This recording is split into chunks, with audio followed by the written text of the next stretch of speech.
நேரம், இயேசு தொடும் நேரம், இயேசு தொடும் நேரம். Jesus makes you whole, Jesus makes you whole, Jesus makes you whole, Jesus makes you whole. We welcome you for the program Touch Jesus, He saves, He heals. இயேசு தொடும் நேரம் நிகழ்ச்சிக்கு உங்களை அன்புடன் வரவேற்கிறோம். This is the time for you to be made whole and to receive the touch of Jesus. இயேசுவின் தொடுதலையும் அற்புதத்தையும் இப்பொழுது பெறலாம்.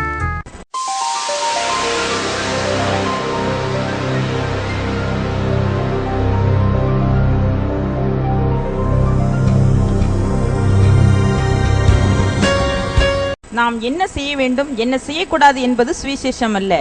சிலுவையில் இயேசு கிறிஸ்து நமக்கு என்ன செய்தார் என்பதை அறிவதே நற்செய்தி. இதோ நற்செய்தியை பிரசங்கிக்கிறார் pastor Arthur Devadas.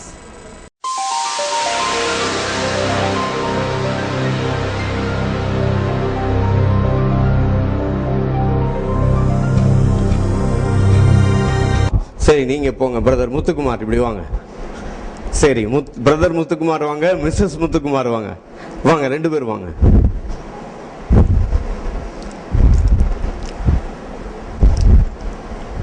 Brother Muthukumar இங்க என்கிட்ட வாங்க, இந்த பக்கம் வாங்க. உங்க மனைவி அம்மையார அந்த பக்கம் நிக்க வச்சு அவங்கள பாருங்க. இப்படி திரும்புங்க, அங்க திரும்புங்க. இப்படி இங்க கிட்ட வாங்க, இப்படி வாங்க. வெரி, இந்த கீபோர்டு இப்படி தள்ளி வை. ரைட், அப்படி திரும்பி நில்லுங்க. இப்போ கவனிங்க. ஆக்கினை தீர்ப்புக்கு உதாரணம். ஆக்கினை தீர்ப்பு என்னது? இப்படி மோசே நியாயப்பிரமாணம் என்ன சொல்லும்? இப்படி இப்படி காட்டுங்க, அங்க காட்டுங்க. சரி, இந்த ஆள் யாரு? நியாயப்பிரமாணம். மோசே எப்படி இருக்கிறாரு? கடுமையா இருக்கிறாரு. இப்படி காட்டுவாரு. ஏன்? நியாயப்பிரமாணம் என்ன தெரியுமா? கவனிங்க, நியாயப்பிரமாணம் பரிசுத்தம் உள்ளது, ஆனா என்ன செய்யாது? பரிசுத்தமாக்காது. நியாயப்பிரமாணம் கொஞ்சம் கூட என்ன செய்யாது? வளைஞ்சே கொடுக்காது. கையை கீழே போட்டாரு, பிடிங்க ஸ்ட்ராங்கா. எப்படி அது மாதிரி கை காமிச்சு என்னது? காலையில இவருக்கு என்ன செய்யணும்? காலையில காப்பி சூடா கொடுக்கணும். காப்பி சூடா கொடுத்து நாக்கு புத்து போக கூடாது. ஆனா என்ன செய்யணும்? கரெக்டான சூடு இருக்கணும். இல்லைன்னா அந்த அம்மா புத்து போயிடும். காட்டுங்க. நியாயப்பிரமாணம் இப்படிதான் ஆக்கினை தீர்ப்பு கொண்டு வந்தது. இந்த ஆக்கினை தீர்ப்பு உங்களுக்கு எனக்கும் விடுதலை இல்லாம இருந்துச்சு. காட்டுங்க, தெரியுது எல்லாருக்கும். ஆக்கினை தீர்ப்பு மோசேயின் ஊழியம் தான். மோசேயின் ஊழியம் என்னது? நீ ஒழுங்கா இல்லைன்னா கல் எடுத்து அடிப்பேன். நீ ஒழுங்கா இல்லைன்னா, ஒழுங்கா காணிக்க கொடுக்கல, ஒழுங்கா கோயிலுக்கு வரலன்னா நீ ஆசீர்வதிக்கப்பட மாட்ட. இதுக்கு பேர் என்னது? ஆக்கினை தீர்ப்பு. ஆக்கினை தீர்ப்பு தண்டனையின் ஊழியம். இருங்க, கை காட்டுங்க. என்ன நீங்க இன்னும் இயேசு வந்ததுக்கு அப்புறம் தான் அந்த கை கீழே போகும். கவனிங்க. இப்ப அதை படிச்சிடலாமா? இப்போ ரோமர் 7:1 படிங்க. நியாயப்பிரமாணத்தை அறிந்திருக்கிறவர்களுடனே பேசுகிறேன், சகோதரரே. ஒரு மனுஷன் உயிரோடு இருக்கும் வரைக்கும் நியாயப்பிரமாணம் அவனை ஆளுகிறது என்று அறியாமல் இருக்கிறீர்களா? இவர் உயிரோடு இருக்கிற வரைக்கும் இவருடைய மனைவி என்ன செய்து? நியாயப்பிரமாணம் என்ன செய்து? ஆளுகை செய்கிறது. அது எப்படி என்றால், புருஷனை உடைய ஸ்திரீ புருஷன் உயிரோடு இருக்கும் அளவும் நியாயப்பிரமாணத்தின்படியே இவருடைய நிபந்தனைக்கு அந்த அம்மா என்ன செய்கிறார்கள்? உட்பட்டிருக்கிறார்கள். இவர் உயிரோடு இருக்கிற வரைக்கும். புருஷன் மரித்த பின்பு புருஷனை பற்றி பிரமாணத்தினின்று விடுதலையாயிருக்கிறாள். படிங்க. ஆகையால் புருஷன் உயிரோடு இருக்கும் அளவும் அவள் வேறொரு புருஷனை விவாகம் பண்ணினால் விபச்சாரி எண்ணப்படுவாள். புருஷன் மரித்த பின்பு அவள் அந்த பிரமாணத்தில் என்று விடுதலையானபடியால் வேறொரு புருஷனை விவாகம் பண்ணினாலும் விபச்சாரி அல்ல. இப்பதான் முக்கியம், கவனிங்க கவனிங்க, இப்பதான் பாயிண்ட் வருது. அப்படி போல என் சகோதரரே, நீங்கள் மரித்தோரிலிருந்து எழுந்த கிறிஸ்து என்னும் வேறொருவருடையவர்கள் ஆகி மரித்தோரிலிருந்து. இப்ப கவனிக்கிறீங்களா? இந்த நியாயப்பிரமாணம் மரிக்காது. நியாயப்பிரமாணம் என்னது? நியாயப்பிரமாணம் சாக முடியாது, ஸ்ட்ராங்கா நிற்கும். நியாயப்பிரமாணம் என்னன்னு தெரியுமா? உங்களுக்கு புரியுற மாதிரி சொல்றேன். நியாயப்பிரமாணம் கண்ணாடி போல. கண்ணாடி நீங்க போய் பாத்தீங்கன்னா கண்ணாடி உங்க முகத்தை மாத்துமா? கண்ணாடி மாத்துமாங்க? நீங்க தான் என்ன செய்யணும்? உங்க முகத்துல பெயிண்ட் அடிக்கணும், உதட்டு சாயம் அதெல்லாம் என்ன செய்யணும்? நீங்க தான் அழகாக்குறதுக்கு அடிக்கணும், அதை பண்ணணும். கண்ணாடி என்ன செய்யாது? மாத்தாது. இந்த பிரமாணம் இப்படிதான் கை காட்டுமே தவிர, கூட பக்கத்துல போய் நின்று இவ்வளவு சூடு வச்சா போதும், இதுக்கு மேல காப்பிய சூடாக்காதன்னு இந்த பிரமாணம் என்ன செய்யாது? கிட்ட போய் நின்று உதவி செய்யாது. ஆனா என்ன செய்யும்? ஆக்கினை தீர்ப்பை மட்டும் கொடுக்கும். இந்த பிரமாணம் என்ன செய்யாது? மரிக்காது. அதுக்கு பதில் பழி வாங்கும், இப்படி பண்ணு அப்படி பண்ணுன்னு. ஆனா இயேசு என்ன பண்ணார்? இப்ப படிங்க. அப்படி போல தேவனுக்கென்று கனி கொடுக்கும்படி கிறிஸ்துவின் சரீரத்தினாலே நியாயப்பிரமாணத்துக்கு என்ன செஞ்சிட்டோம்? மரித்தவர்களானோம். நியாயப்பிரமாணத்துக்கு மரித்துட்டோம். ஏன்னா இந்த நியாயப்பிரமாணம் என்ன செய்ய முடியாது? சாக முடியாது. இதுக்கு பதில் மரித்தது யாரு? நமக்கு பதில் மரித்தது யாருங்க? இயேசு மரித்து அந்த நியாயப்பிரமாணத்திலே இயேசு கிறிஸ்து நம்மை நியாயப்பிரமாணத்திலிருந்து நீங்களாக்கி விட்டார். நீங்களாக்கி விட்டபடியால் அவர்கள் விடுதலையாகி விட்டார்கள். ஹல்லேலூயா. நியாயப்பிரமாணத்துக்கு உங்களை கர்த்தர் என்ன செய்து விட்டார்? நீங்களாக்கி விட்டார். எங்க போட்டிருக்குது? ரோமர் 10:4. விசுவாசிக்கிற எவனுக்கும் நீதி உண்டாகும்படிக்கு கிறிஸ்து நியாயப்பிரமாணத்தின் முடிவாயிருக்கிறார். கவனிச்சீங்களா? இந்த நியாயப்பிரமாணம் சாகாது. அதுக்கு பதில் நாம் என்ன செய்தோம்? நியாயப்பிரமாணத்திற்கு நாம் மரித்தவர்களானோம் அப்படின்னு சொல்லிட்டு கொலோசியர் 2:21 என்ன போட்டிருக்கு? படிங்க. இப்போ முக்கியமான ஒரு சில கருத்துக்கள்லாம் பார்க்கிறோம், பாருங்க. மனுஷனுடைய கட்டளைகளின்படி, மனுஷனுடைய கற்பனையின்படியும் போதனையின்படியும் நடந்து தொடாதே. ஹலோ, கவனிங்க. பெற்றோர்லாம் உங்க பிள்ளைகளை பார்த்து தொடாத, அதை செய்யாத, இதை செய்யாதன்னு சொல்லி நீங்க பிரமாணம் போட்டா இன்னும் அதிகமா செய்யும். தொடாதே, ருசி பாராதே, தீண்டாதே என்கிற கட்டளைகளுக்கு உட்படுத்துகிறது என்ன? இவைகள் எல்லாம் அனுபவிக்கிறதுனால என்ன செய்யும்? அழிந்து போகும். இப்போ சரி, அப்படின்னா ஒண்ணுமே சொல்லக்கூடாதா? சரி, வேதத்துல என்ன சொல்லியிருக்கு பார்த்துடலாமா? இப்போ கொலோசியர் 3 ரைட் சைட்ல அங்க வரும் பாருங்க. அங்க பிதாக்களைன்னு போட்டிருக்கிறது படிங்க. முதல்ல பிள்ளைகளை படிச்சிருங்க, அதுக்கு முந்தின வசனம் பிதாக்களை வரும். கொலோசியர் 3 பிள்ளைகளே, உங்கள் பெற்றோருக்கு எல்லா காரியத்திலேயும் கீழ்ப்படியுங்கள். கவனிச்சீங்களா? பிள்ளைகளே, உங்கள் பெற்றோருக்கு எல்லா காரியத்திலும் கீழ்ப்படியுங்கள். இன்னொருத்தர் பிள்ளைகளை பத்தி எபேசியர் 6:1 படிங்க. அடுத்தது கொலோசியர் 3 அது இந்த பிள்ளைகளை படிச்சீங்களா? அதுக்கு முந்தின வசனம் படிங்க. ஹலோ, பெற்றோரே கவனிங்க, பெற்றோரே பெற்றோரே கவனிங்க, பெற்றோரே கவனிங்க. இப்ப படிங்க. பெற்றோர் என்ன பண்ணி சொல்லியிருக்கேன்? பிதாக்களே, உங்கள் பிள்ளைகள் திடனற்று போகாதபடிக்கு அவர்களுக்கு என்ன செய்யாதிருங்கள். பிதாக்களே, கவனிச்சீங்களா? பாஸ்டர் அதை செய்யாத இதை செய்யாதுன்னு சொல்லக்கூடாதுன்றாருன்னு சொல்றேன்னு நினைச்சுக்காதீங்க. பிதாக்கள் என்ன செய்யணும்னு போட்டிருக்குதாங்க. பிதாக்களே, உங்கள் பிள்ளைகள் திடனற்று போகாதபடிக்கு அவர்களுக்கு என்ன செய்யாதிருங்கள், கோபம் ஊட்டாதிருங்கள். இப்போ ஒவ்வொருத்தரையா கூப்பிட்டு கேட்டா தெரியும். இங்க வரிசையா முதல்ல யார் இருக்கிறது? இங்க கிளாடி, அப்புறம் பிரீத்தி, அந்த சைடு ஷர்மி, ஷைனி இருக்கிறாங்க. கோபம் ஊட்டுறாங்களா? எப்படி? பெற்றோர் பிதாக்கள் என்ன செய்யறாங்க? உங்களை ஒவ்வொருத்தரையா தனித்தனியா கூப்பிட்டு கேட்டாதான் தெரியும். சொல்லுங்க பாஸ்டர், எங்க அம்மா கிட்ட சொல்லுங்க, எங்க அப்பா கிட்ட சொல்லுங்க, எப்ப பாரு என்ன செய்யறாங்க? கோபம் ஊட்டுறாங்க. சரி, கொலோசியர்ல அப்படி போட்டிருக்குது. எபேசியர்ல என்ன போட்டிருக்கு படிங்க. பிள்ளைகளே, உங்கள் பெற்றோருக்கு கர்த்தருக்குள் கீழ்ப்படியுங்கள், இது நியாயம். நம்ம சர்ச்சில் அங்க ரொம்ப வருஷத்துக்கு முன்னால அங்க சேத்பட்டில் ஸ்ரீனிவாசன் தெருவில் ஓலை குடிசை சர்ச்சில் நடத்திக்கிட்டு இருந்தோம். அப்போ ஒரு பையன் இதை படிச்சான். என்ன படிச்சான் தெரியுமா? பிள்ளைகளே பெற்றோருக்கு கர்த்தருக்குள் கீழ்ப்படியுங்கள், இது நியாயமான்னு படிச்சான். அங்க என்ன போட்டிருக்குது? இது நியாயம் போட்டிருக்குது. அந்த பையன் சொன்னான் இது நியாயமா அப்படின்னா. அது எனக்கு இன்னும் ஞாபகம் இருக்குது அந்த பையன் சொன்னது. சரி, அந்த எபேசியர்லே பிதாக்களுக்கு என்ன சொல்லியிருக்கு படிங்க.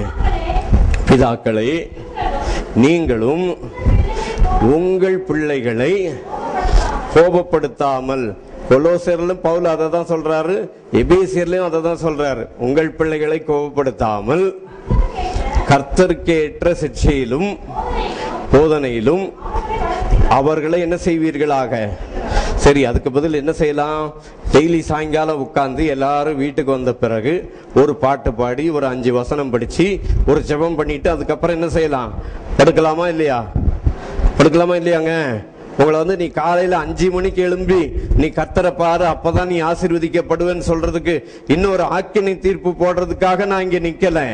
வேதத்துல என்ன சொல்லி இருக்குது? அவர்களுக்கு கர்த்தருக்கு ஏற்ற போதனையிலும் சிக்ஷையிலும் என்ன செய்யுங்கள், வளர்ப்பீர்களாக என்று சொல்லப்பட்டிருக்கிறது. அதனால உங்களை இன்னைக்கு கர்த்தர் என்ன செஞ்சிட்டாரு? ஆக்கினை தீர்ப்பிலிருந்து விடுதலையாக்கி பாவம் என்ற சிறையிலிருந்து விடுதலையாக்கப்பட்டு நீங்கள் நானும் எந்த சிறைக்கு இப்போ நீங்க அடிமையாக்கப்பட்டிருக்கிறீங்க? ரோமர் 6:18. பாவத்திலிருந்து நீங்கள் விடுதலையாக்கி நீதிக்கு அடிமையாகினீர்கள். நீங்கள் நானும் எதுக்கு அடிமையா பிறந்தோம்? பாவத்துக்கு அடிமையா பிறந்தோம். இயேசுவை ஏற்றுக்கொண்ட பிறகு எதுக்கு அடிமை ஆயிட்டீங்க? நீதிக்கு. இயேசுவை ஏற்றுக்கொண்டதுக்கு அப்புறம் நீங்க உங்களுக்கும் பாவத்துக்கும் என்ன இல்ல, சம்பந்தமே இல்ல. நீதிக்கு அடிமை ஆயிட்டீங்கன்னா என்ன அர்த்தம்? நீங்களும் நீதினா பிதா முன்பாக நிக்கிறீங்க. பாவமே செய்யாத மாதிரி இயேசுவோடைய ரத்தத்தினால கழுவி உங்களை என்ன எங்க கொண்டு போய் நிறுத்திட்டாரு? பிதா முன்னால இயேசு உங்களை நிக்க வச்சிட்டாரு. நீங்களும் நானும் எதுக்கு அடிமையாயிட்டோம்? நீதிக்கு அடிமையாயிட்டோம். இப்போ நீதியின் ஸ்தானத்துல நீங்க நிக்கிறீங்க. நீதியின் ஸ்தானத்துல நீங்க நிக்கும் போது நீங்க ஒரு பாவம் செஞ்சிட்டீங்க. பாவம் செஞ்சுட்டு சாத்தான் என்ன சொல்லுவான்? டேய் பாவம் செஞ்சிட்ட, நீ பாவம் செஞ்சிட்ட. உடனே சாத்தானை பார்த்து சொல்லணும், ஏய் சாத்தான், நான் நீதிக்கு அடிமை. நான் எதுக்கு அடிமை? இந்த நீதியின் சிறையிலிருந்து என்னால விடுதலை பெறவே முடியாது. நீ பாவம் செஞ்சாலும் நீ என்ன ஆக முடியாது? நீதிமான் ஆக்கப்பட்ட பிறகு பாவம் செஞ்சாலும் நீ யாராக முடியாது? பாவியாக முடியாது. கவனிச்சிங்களா? எங்க இயேசுவை ஏற்றுக்கொண்டு நீதிமான் ஆக்கப்பட்டுட்டாரு. இப்ப இவர் பாவம் செஞ்சாருன்னா பாவி ஆயிடுவாரா? பாவம் செஞ்சாருன்னா பாவி ஆவாரா? தெரியாது நிறைய பேருக்கு. ஒரு சிலர் முழிக்கிறாங்க, ஒரு சிலர் முடியாதுங்கிறாங்க. எப்படி முடியாதுங்கிறதுக்கு மட்டும் மறுபடியும், ஏன்னா ஒரு தடவை சொன்னாலும் நிறைய பேருக்கு அது புரியல. அதை பல முறை சொன்னாதான் புரியும். அதுக்கு நம்ம பிரதர் உதாரணம் கூப்பிட்டு சொல்லிடுறேன். சீக்கிரம் வாங்க. ரைட், நீங்க போலாம். நன்றி. நீதிக்கு, பாவத்திற்கு சிறையாக்கப்பட்ட நாம் எதுக்கு சிறையாக்கப்பட்டிருக்கிறோம்? நீதிக்கு சிறையாக்கப்பட்டிருக்கிறோம். சரி, அதை பத்தி பழைய ஏற்பாடுல ஒரு வசனம் இருக்கு, படிச்சிடுறீங்களா? சகரியா 9:10. சரி, அதுக்கு முன்னால இந்த விளக்கத்தை சொல்லிடுறேன். ஏன்னா நீங்க சகரியா எடுக்கிறது கொஞ்சம் டைம் ஆகும். அதுக்குள்ள இவருடைய விளக்கத்தை சொல்லிடுறேன். கவனிச்சிங்களா? இவர் பிறக்கும் போது கோதண்டபாணியா பிறந்தாரு. இயேசுவை ஏத்துக்கிட்டு என்னவா மாறிட்டாரு? கேப்ரியலா மாறிட்டாரு.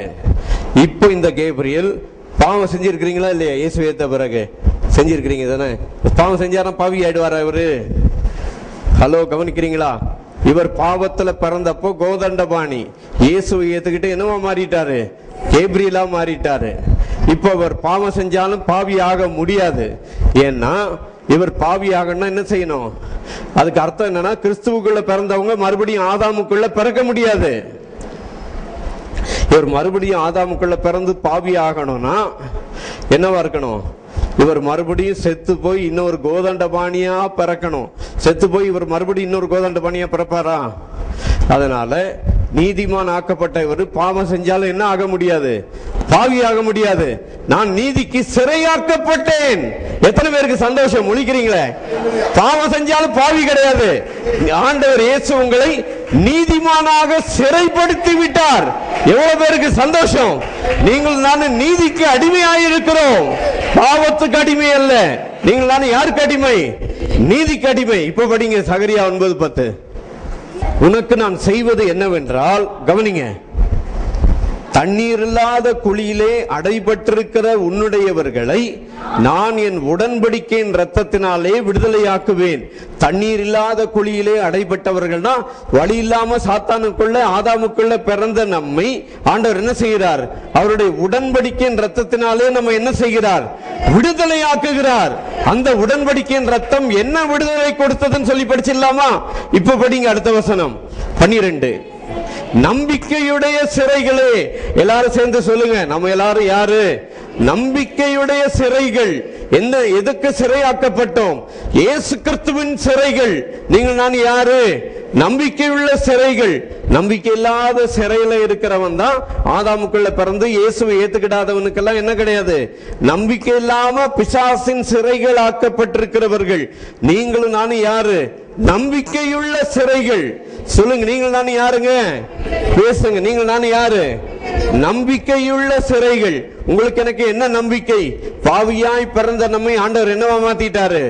நீதிமானாக, நீதிக்கு சிறைகளாக கர்த்தர் நம்மை மாற்றிவிட்டார். ஹல்லேலூயா. நீங்கள் நானும் எதுக்கு சிறையாக்கப்பட்டிருக்கிறோம்? நீதிக்கு சிறையாக்கப்பட்டிருக்கிறோம். நீங்கள் நானும் தரித்திரத்துக்கு சிறையாக்கப்படல, பாவத்துக்கு சிறையாக்கப்பட்டிருந்தோம். ஆண்டவர் இயேசு என்ன பண்ணிட்டாரு? நம்மை மாற்றி என்ன செய்து விட்டார்? நம்பிக்கையுள்ள சிறைகளாய் மாற்றி விட்டார். இயேசுவை ஏற்றுக்கொள்ளாதவனுக்கு என்ன கிடையாது? நம்பிக்கையே கிடையாது. செத்து போனா எங்க போவோம்? நம்பிக்கை இருக்குதா? இயேசு இல்லாதவனுக்கு நம்பிக்கையே கிடையாது. உங்களுக்கு எனக்கு என்ன உண்டு? நம்பிக்கையுள்ள சிறை. கர்த்தர் நம்மை நம்பிக்கையுள்ள சிறைகளாய் மாற்றினபடியால் எல்லாரும் ஆண்டவரை மகிமைப்படுத்துவோம். ஒரு பாட்டு இருக்குது தெரியுமா உங்களுக்கு? நம்பிக்கையுள்ள சிறைகளை அரணுக்கு திரும்புங்கள். தெரியுமா? தெரியாது. தெரியுமா? தெரியாது. ரைட், அந்த வசனத்தை படிச்சு முடிச்சிருங்க. நம்பிக்கையுடைய சிறைகளை யார்? இயேசுவாகிய அரணுக்கு திரும்புங்கள், இரட்டிப்பான நன்மையை தருவேன், இன்றைக்கே தருவேன். எந்த? இயேசு கிறிஸ்து. நீங்க பாவத்தின் சிறையில இருந்தப்போ பலவீனத்தின் சிறையில இருந்தீங்க, அப்புறம் இது தரித்திரத்தின் சிறையில இருந்தீங்க. இப்ப அதிலிருந்து இயேசுவை ஏத்துக்கிட்டு விடுதலையாகி நீதிக்கு சிறையாக்கப்பட்டீர்கள். அந்த நீதியில என்ன இருக்குது? பலன் இருக்குது, ஐஸ்வர்யம் இருக்குது, ஆசீர்வாதம் இருக்குது, எல்லாமே இருக்குது. நீங்கள் நான் எதுக்கு சிறையாக்கப்பட்டிருக்கிறோம்? நீதிக்கு அடிமையாக்கப்பட்டோம். சாத்தா அவங்கள பார்த்து நீ அதை பண்ணிட்ட இதை பண்ணிட்டேன்னு சொன்னா என்ன சொல்லணும்? ஏ சாத்தானே, நான் பாவம் செஞ்சாலும் நான் பாவி கிடையாது, நான் உன் கட்சி கிடையாது. நான் பாவம் செஞ்சாலும் யாருடைய கட்சி தான்? இயேசுடைய கட்சி தான். என்ன மறுபடியும் என்ன ஆக்க முடியாது? நீ பாவியாக்கவே முடியாது. எத்தனை பேருக்கு சந்தோஷம்? ஹல்லேலூயா. ஆண்டவர் இயேசு நிபந்தனை இல்லாமலே உங்களை நீதிமான் ஆக்கிட்டாரு. ஹல்லேலூயா. எக்காலத்துக்கும் நீதிமான். எத்தனை பேருக்கு சந்தோஷம்? என்றைக்கும் உங்களை நீதிமானாக கர்த்தர் மாற்றி விட்டார். ஹல்லேலூயா. 5, நீங்கள் நானும் நியாயப்பிரமாணத்துக்கு கீழ்ப்படியா நீ உட்படாமல், அதுக்கு பதில் என்னன்னு சொல்லி போட்டிருக்கு, அதையும் படிச்சிருங்க. ரோமர் 7:4 படிங்க. அப்படி போல என் சகோதரரே, மரித்தோரிலிருந்து எழுந்த கிறிஸ்து என்னும் வேறொரு உடையவராகி. அதாவது முதல்ல நியாயப்பிரமாணத்துக்கு நம்ம கல்யாணம் கட்டி இருந்தோம். ஹலோ, கவனிக்கிறீங்களா? நியாயப்பிரமாணத்துக்கு நம்ம கல்யாணம் பண்ணப்பட்டிருந்தோம். இயேசு மரித்து உயிர்த்தெழுந்து நம்மை நியாயப்பிரமாணத்திலிருந்து விடுதலையாக்கி கிறிஸ்து என்னும் வேறொரு புருஷனுக்கு உங்களை நியமித்திருக்கிறேன். அதனால் நீங்கள் நானும் இப்ப யாருக்கு நியமிக்கப்பட்டிருக்கிறோம்? கிறிஸ்துவுக்கு நியமிக்கப்பட்டிருக்கிறோம். ஹலோ, எப்படி நீதிக்கு சிறையாக்கப்பட்டீங்களோ அதே போல ஆசீர்வாதத்துக்கு நீங்க சிறையாக்கப்பட்டுட்டீங்க. சாத்தான் சொல்லுவான், நீ இந்த பாவம் செஞ்சிட்ட அதனால உனக்கு இந்த ஆசீர்வாதம் கிடையாது, நீ இதை பண்ணிட்ட அதனால உனக்கு அது கிடையாது இது கிடையாதுன்னு சொல்லுவான். ஆனா நீங்கள் நானும் வழியே இல்லாம ஆசீர்வாதத்திற்கு சிறையாக்கப்பட்டோம். எங்க இருக்கு வசனம் பாத்துறீங்களா? கிறிஸ்து என்னும் வேறொரு உடையவர்களாகி கிறிஸ்து உடையவர்களாகிட்டோம். முதல்ல நியாயப்பிரமாணத்துக்கு உட்பட்டவர்களாய் இருந்தோம். இப்ப யாருக்கு உட்பட்டவர்களா மாறிட்டோம்? நம்ம கிறிஸ்து உடையவர்களாய் மாறிட்டோம். அதுக்கு எங்க போட்டிருக்க வசனம்? எப்படி நீதிக்கு நிபந்தனை இல்லாம சிறைப்பட்டு போனீங்களோ அதே போல ஆசீர்வாதத்துக்கு நீங்கள் சிறைப்பட்டீர்கள். எந்த ஆசீர்வாதத்துக்கு? ஆபிரகாமுடைய ஆசீர்வாதத்துக்கு நீங்க சிறையாக்கப்பட்டீர்கள்.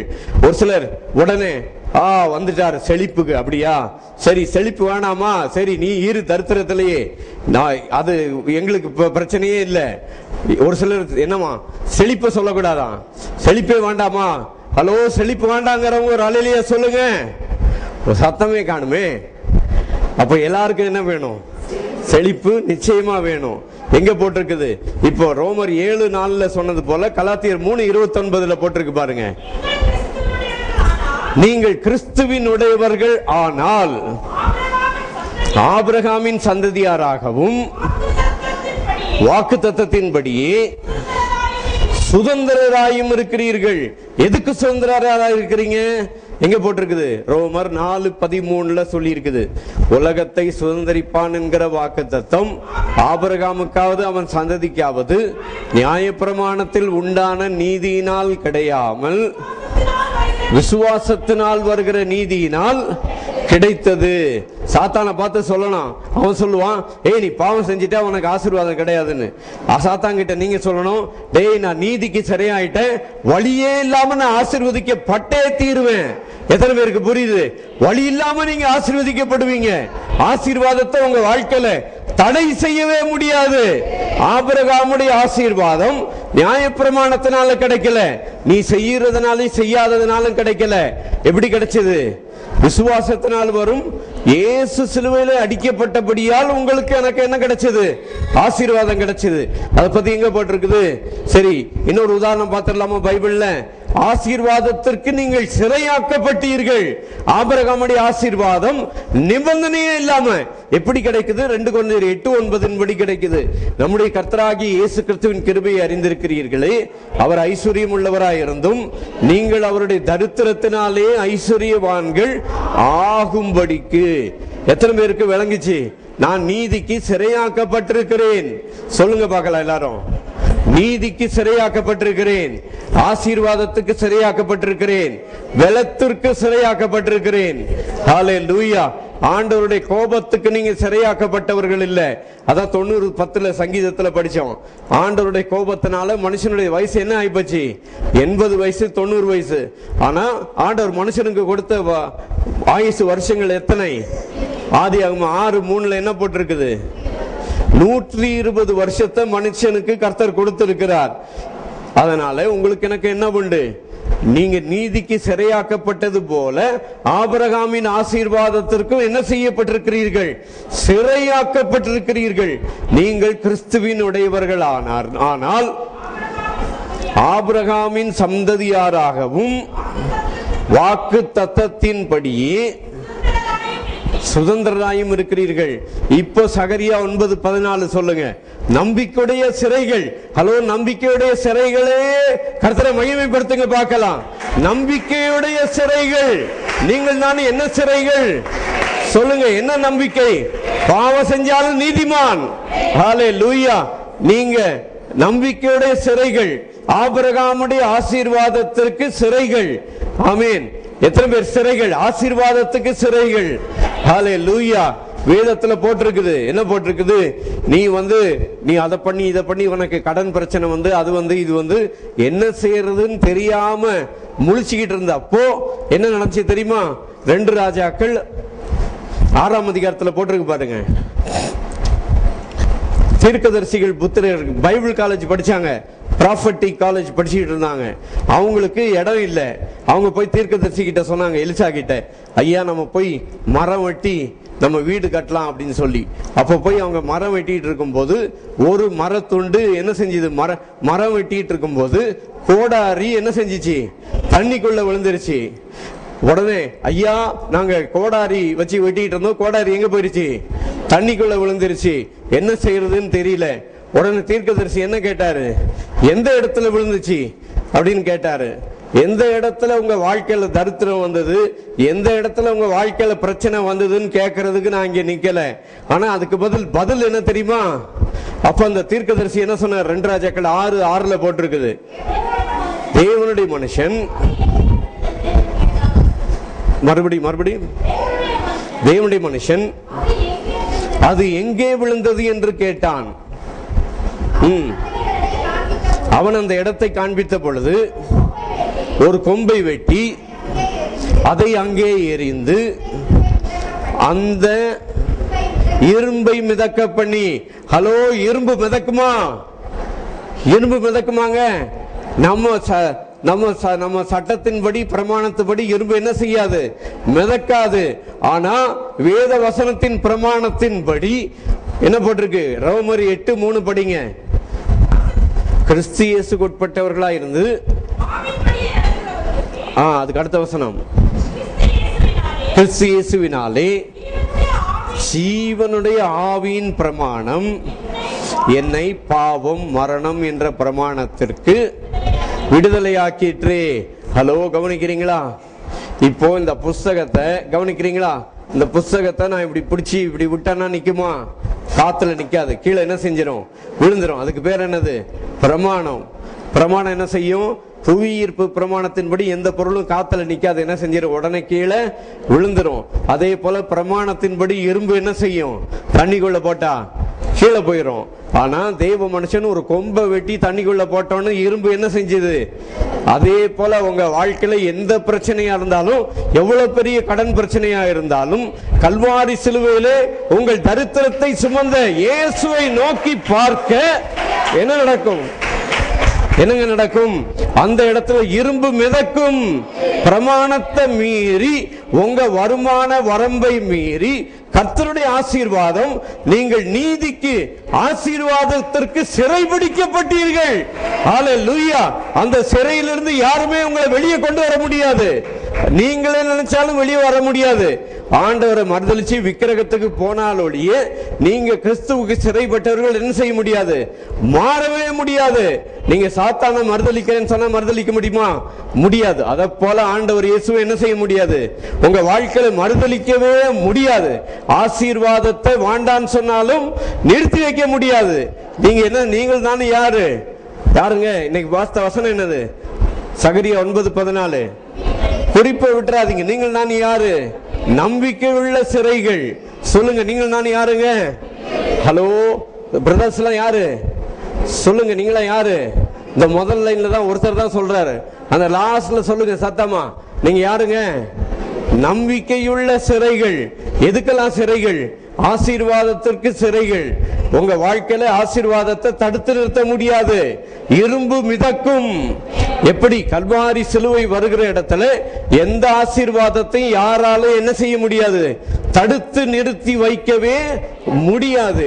அப்படியாக நாமெல்லாம் யாரு? நம்பிக்கையுடைய சிறைகள். நம்பிக்கையோடு கூட கர்த்தர் நம்ம எல்லாருக்கும் நம்பிக்கை கொடுத்திருக்கிறார். ஆசீர்வாதத்திற்கு நம்பிக்கை கொடுத்திருக்கிறார். ஹல்லேலூயா. பலன் கிடைப்பதற்கு நம்பிக்கை கொடுத்திருக்கிறார். எல்லாவற்றிலும் நீங்கள் சிறைபிடிக்கப்பட்டிருக்கிறீர்கள்.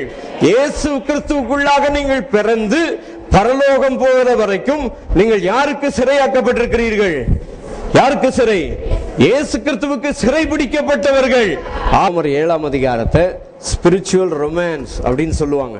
ஸ்பிரிச்சுவல் ரொமான்ஸ்னா என்ன அர்த்தம்னா, நீ நியாயப்பிரமாணத்திலிருந்து விடுதலையாகி கிறிஸ்து என்னும் வேறொருவருக்கு என்ன செய்து எழுதீர்கள்? கிறிஸ்து என்னும் வேறொருவருடையவர்களாகி. அப்படி நீங்க ஆண்டவருக்கு நீங்க சொந்தமானதனால் நீங்க ஆண்டவருக்கு என்ன செய்வீங்க? கனி கொடுப்பீங்க. எப்படி கனி கொடுப்பீங்க? நான் இப்போ ஆதாமுக்குள்ள பிறந்திருந்தேன், இப்ப யாருக்குள்ள பிறந்துட்டேன்? இயேசு கிறிஸ்துவுக்குள்ள பிறந்துட்டேன்னு சொல்லிட்டு யாரெல்லாம் இயேசுக்குள்ள பிறந்துட்டீங்களோ உங்க எல்லாருக்குமே என்ன உண்டு? நித்திய ஜீவன் உண்டு. அத போல உங்க அண்ணன், தம்பி, அக்கா, தங்கச்சி எல்லாரையும் இயேசுவே ஆண்டவர் சொல்லி ஏத்துக்க வச்சிட்டீங்கன்னா அவங்களுக்கு என்ன உண்டு? நித்திய ஜீவன் உண்டு.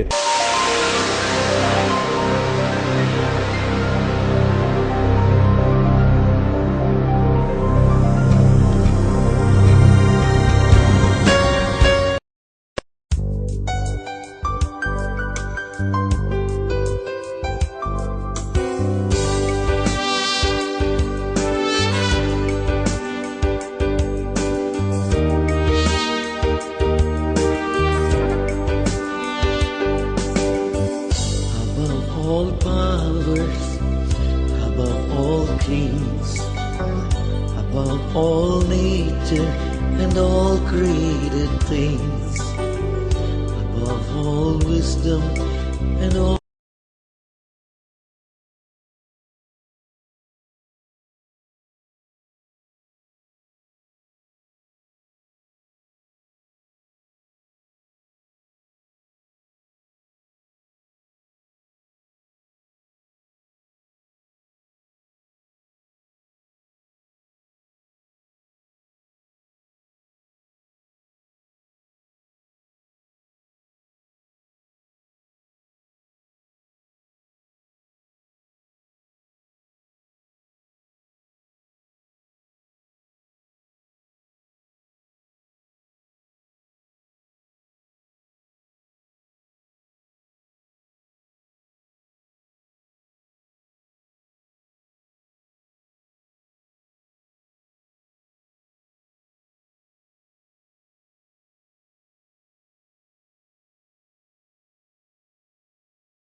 created things, above all wisdom and all the ways of man.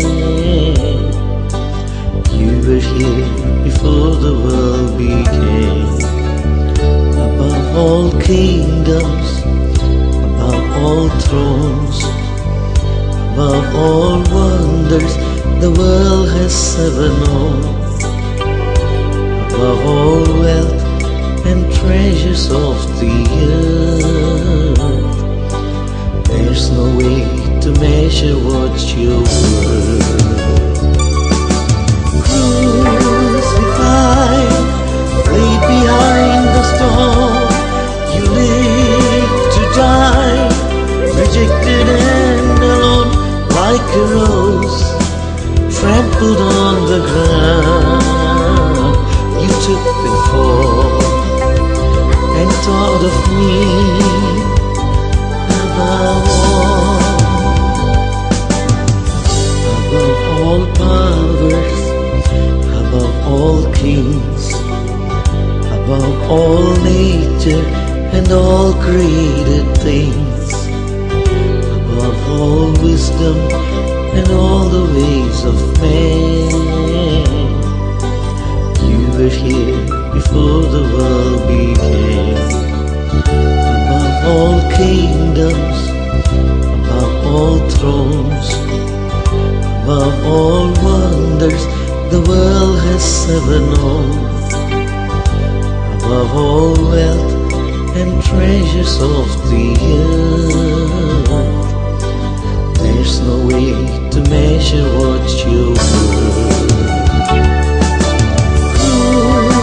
Crucified, laid behind the stone, you live to die, rejected and alone, like a rose trampled on the ground. You took the fall and thought of me above all.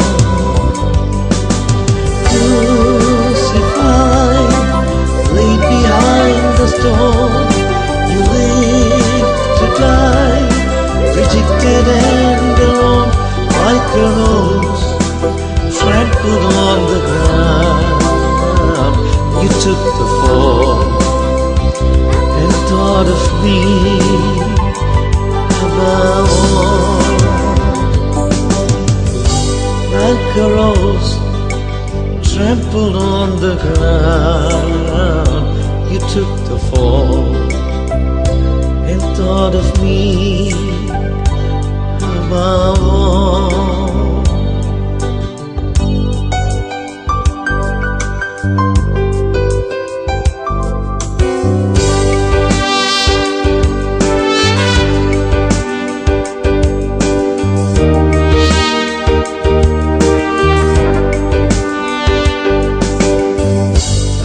வல்லமை சகல ராஜாக்கள், சகல இயற்கையும், சகல படைப்புகள், சகல ஞானத்தில் இயேசு மேலானவர்.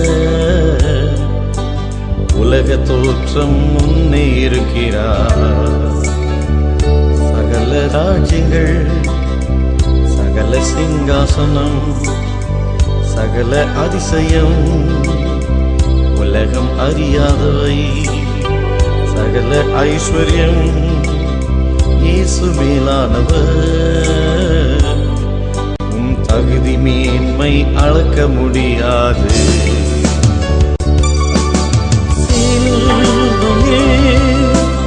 அறையப்பட்டார், ஜீவன் தந்தார், தனிமையாய் தள்ளப்பட்டார், ரோஜாவை போல் தரையில் மிதிப்பட்டார்.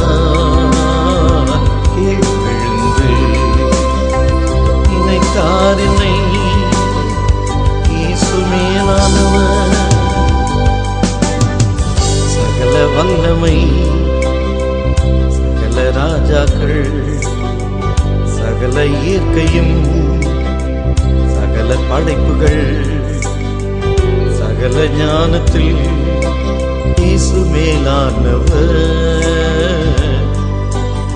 உலக தோற்றம் முன்னே இருக்கிறார்.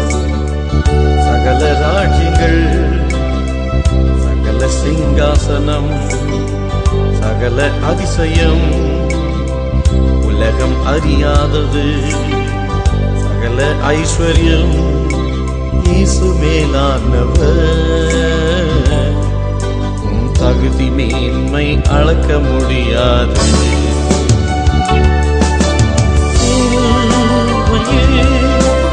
அறையப்பட்டார், ஜீவன் தந்தார், தனிமையாய் தள்ளப்பட்டார், ரோஜாவை போல் அறையில் மிதிப்பட்டார்.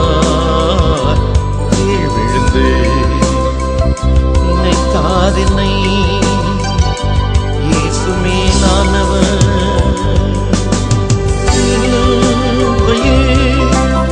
அறையப்பட்டார், ஜீவன் தந்தார், தனிமையாய் தள்ளப்பட்டார், ரோஜாவை போல் அறையில் மிதிப்பட்டார்.